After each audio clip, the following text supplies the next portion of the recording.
অরাজকতার বাংলাদেশ, আর এর মধ্যে আতঙ্কে রয়েছেন সেদেশের ট্রাক চালকরা। ফুলবাড়িতে ভারত বাংলাদেশ সীমান্তে ধরা পড়েছে এই উদ্বেগের ছবি, যেটা অভিযোগ বাংলাদেশে রাতের অন্ধকারে ট্রাক আটকে অবাধে লুটপাট চলছে। বাংলাদেশে অশান্তি এবং তার জেরে কার্যত ফাঁকা ফুলবাড়ির বৈদেশিক মুদ্রা বিনিময় কেন্দ্রগুলিও। ভারত বাংলাদেশ সীমান্তে উদ্বেগের ছবি, বাংলাদেশে রাতের অন্ধকারে ট্রাক আটকে অবাধে লুটপাট চলছে। বাংলাদেশে যেভাবে অগ্নিগর্ভ হচ্ছে পরিস্থিতি, অরাজকতা চলছে এবং বাংলাদেশে এই অশান্তির জেরে কার্যত ফাঁকা হয়ে গিয়েছে ফুলবাড়ির বৈদেশিক মুদ্রা বিনিময় কেন্দ্রগুলো।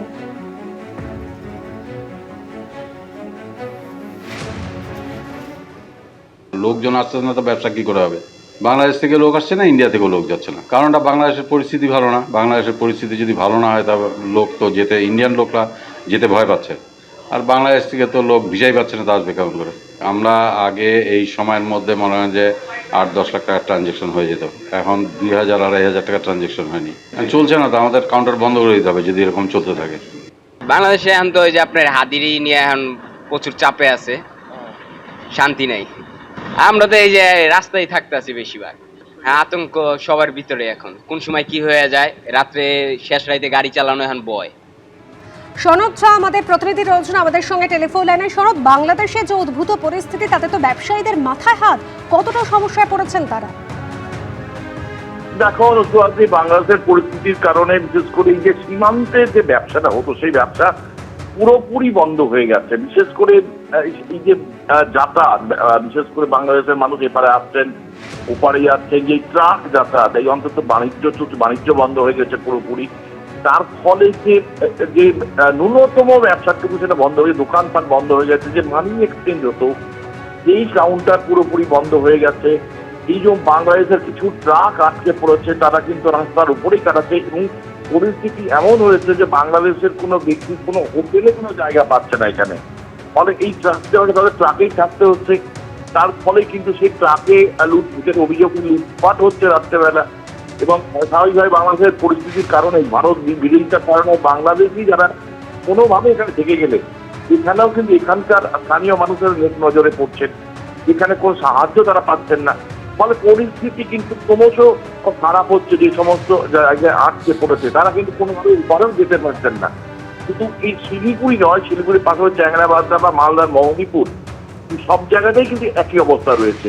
ফলে যত বিশেষ করে বাংলাদেশের পরিস্থিতি যত উত্তপ্ত হচ্ছে, ভারতবর্ষে বাংলাদেশ সংক্রান্ত যে সমস্ত বাণিজ্য বা যে সমস্ত মানুষ রয়েছে না, যারা চিকিৎসার প্রয়োজনও আসতে পারতো, তারাও কিন্তু বন্ধ হয়ে গেছে। ফলে পরিস্থিতি ক্রমশ একেবারে সনদ, সীমান্তে ব্যবসা কিন্তু প্রায় বন্ধ হওয়ার মুখে। ধন্যবাদ। বাংলাদেশের পরিস্থিতির দিকে নজর দেব। নতুন করে উত্তপ্ত বাংলাদেশ, ককটেল বোমা বিস্ফোরণে কেঁপে উঠল ঢাকা। ঢাকার নিউ ইস্কাটনের মগবাজারে ককটেল বোমা বিস্ফোরণ। মগবাজার উড়ালপুল থেকে বোমা ছুড়ে মেরে পালায় কিছু অজ্ঞাত পরিচয় দুষ্কৃতী। বোমা বিস্ফোরণে প্রাণ হারিয়েছেন সিয়াম মজুমদার নামে এক তরুণ। ঘটনাস্থলে উল্টো দিকে একটি মোটর পার্টসের দোকানে কাজ করতেন সিয়াম। চা খেতে এসেছিলেন, আর সেই সময় বোমা এসে তার মাথায় পড়ে। জানা গিয়েছে ঢাকা পুলিশ সূত্রে, অজ্ঞাত পরিচয় এই দুষ্কৃতীদের সন্ধানে খোঁজ চালাচ্ছে পুলিশ।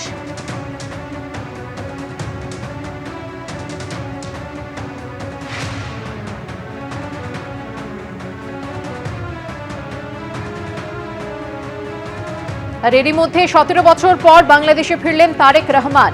সিলেটের বিমানবন্দরে ইতিমধ্যেই অবতরণ করেছে তারেকের বিমান। বেলার দিকে ঢাকায় পৌঁছানোর কথা রয়েছে তারেকের। তারেক রহমানের স্বদেশে প্রত্যাবর্তন ঘিরে হয়েছে কড়া নিরাপত্তার ব্যবস্থা। গতকালই বিএনপির ভারপ্রাপ্ত চেয়ারম্যানের 3 দিনের কর্মসূচি ঘোষণা করেছে বিএনপি। অসুস্থ মাকে দেখতে যাওয়ার পাশাপাশি ওসমান হাদির সমাধিস্থলেও যেতে পারেন তারেক। আগামী 12ই ফেব্রুয়ারি বাংলাদেশে ভোট রয়েছে। জাতীয় সংসদ নির্বাচনে বিএনপি কার্যত তারেকের নেতৃত্বেই লড়ছে।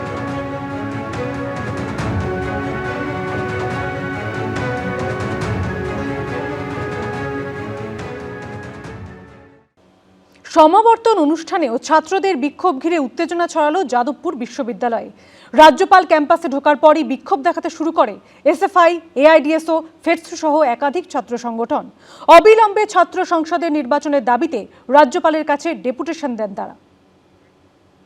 অবিলম্বে ক্যাম্পাসে বন্ধ করতে বিরুদ্ধে বাইরের লড়াই চলছে। অবিলম্বে ছাত্র নির্বাচনের দাবিতে এসএফআই এর লড়াই। অডিটোরিয়ামে সমাবর্তন অনুষ্ঠানে যোগ দিয়েছেন রাজ্যপাল। আর বাইরে চলছে ছাত্রদের বিক্ষোভ। বুধবার সমাবর্তন অনুষ্ঠানের দিনও ছাত্র বিক্ষোভ ঘিরে এভাবেই উত্তেজনা ছড়ালো যাদবপুর বিশ্ববিদ্যালয়ে। রাজ্যপালের উপস্থিতিতেই চলল বিক্ষোভ, উঠল স্লোগান।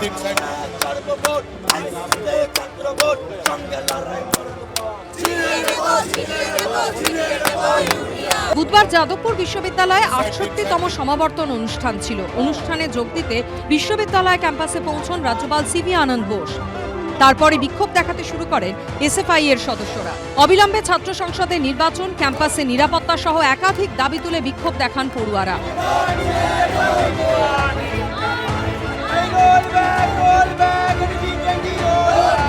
ক্যাম্পাসের সমাবর্তন অনুষ্ঠান চলাকালীনও বাইরে বিক্ষোভ স্লোগান থামেনি। পরে এআইডিএসও, ফেডসু সহ একাধিক ছাত্র সংগঠন প্রতিবাদ করতে শুরু করে। সমাবর্তন অনুষ্ঠান শেষ হলেও বিক্ষোভের জেরে বেশ কিছুক্ষণ আটকে থাকেন রাজ্যপাল। যাদবপুর বিশ্ববিদ্যালয়ে সমাবর্তন অনুষ্ঠানে যোগ দিতে রাজ্যপাল সিভি আনন্দ বোস যখন আসেন ক্যাম্পাসে, তিনি আসার সময় থেকে শুরু হয়েছিল বিক্ষোভ। মূলত সে সময় এসএফআই যারা সমর্থকরা রয়েছেন তারা বিক্ষোভ দেখাতে থাকেন। এবার সমাবর্তন অনুষ্ঠান শেষে যখন রাজ্যপাল তিনি এখান থেকে বের হচ্ছেন, ঠিক সেই সময় এসএফআই এর পাশাপাশি এআইডিএসও, ফেডসু, বিভিন্ন যে ছাত্র সংগঠন রয়েছে যাদবপুর বিশ্ববিদ্যালয়ে, তারা বিক্ষোভ দেখাতে শুরু করেছেন। প্রথমত তো আমরা গাড়ি আটকাইনি, দ্বিতীয়ত হচ্ছে উনি যেহেতু এই রাজ্যের শিক্ষার হেড, তো আমরা তার কাছে আমাদের সুনির্দিষ্ট দাবি নিয়ে এসেছি। সেই দাবিগুলো হচ্ছে এনইপি 20, যার মাধ্যমে শিক্ষা ব্যবস্থাকে ধ্বংস করা হচ্ছে, সেটাকে বাতিল করতে হবে।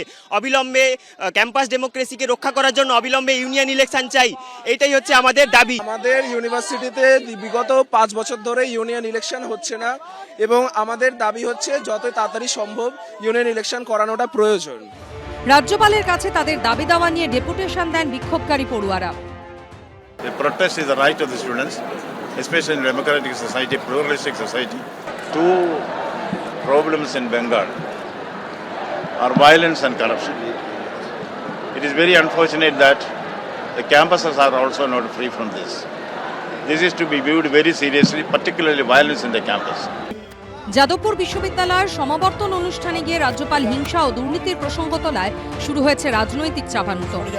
সেখানে গিয়ে তিনি যে পশ্চিমবঙ্গ দুর্নীতি, হিংসা ইত্যাদির কথা বলছেন, উনি মনে হয় ভুলে যাচ্ছেন যে পশ্চিমবঙ্গে কাউকে খাওয়ার নাম করে পিটিয়ে মারা হয় না। পশ্চিমবঙ্গে কাউকে বিধর্মী হওয়ার অপরাধে পিটিয়ে রাস্তায় মব লিঞ্চিং করে খুন করা হয় না। পশ্চিমবঙ্গের মাটিতে দুর্নীতির কথা তিনি বলছেন। তিনি যে রাজনৈতিক দল দ্বারা প্রেরিত পশ্চিমবঙ্গে, সেই রাজনৈতিক দলের পশ্চিমবঙ্গের বিরোধী দলনেতা দুর্নীতি করেই সবার প্রথম কুপরিচিত হয়েছিলেন গোটা রাজ্যের মানুষের কাছে।